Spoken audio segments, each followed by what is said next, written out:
اعوذ باللہ من الشیطان الرجیم بسم اللہ الرحمن الرحیم۔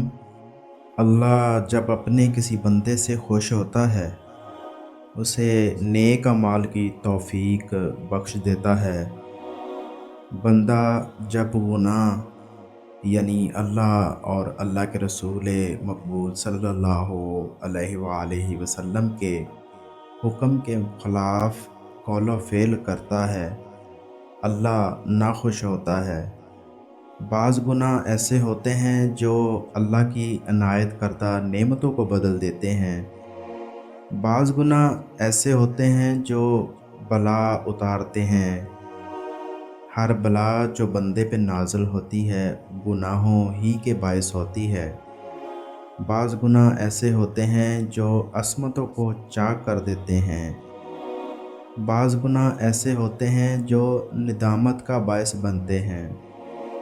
بعض گناہ ایسے ہوتے ہیں جو اللہ کی تقسیم کو روک دیتے ہیں۔ بعض گناہ ایسے ہوتے ہیں جو سختی لاتے ہیں۔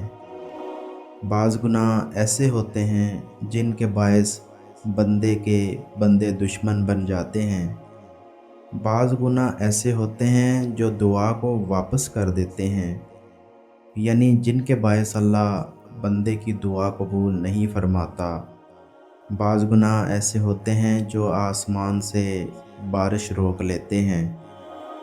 بعض گناہ ایسے ہوتے ہیں جو ہوا کو اندھیری کر دیتے ہیں۔ بعض گناہ ایسے ہوتے ہیں جو پردے کو کھول دیتے ہیں۔ بعض گناہ ایسے ہوتے ہیں جن کے باعث جلد فنا آتی ہے، اور بعض گناہ ایسے ہوتے ہیں جن سے ناخوش ہو کر اللہ اپنے بندوں سے نیک اعمال کی توفیق سلب کر لیتا ہے، اور یہ سب سے بڑا خسارہ ہے۔ جس سے نیک اعمال کی توفیق چھنی گویا اس سے ہر چیز چھنی۔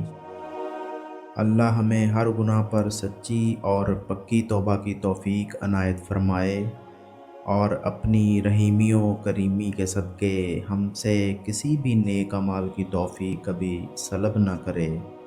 آمین آمین آمین یا حیو یا قیوم۔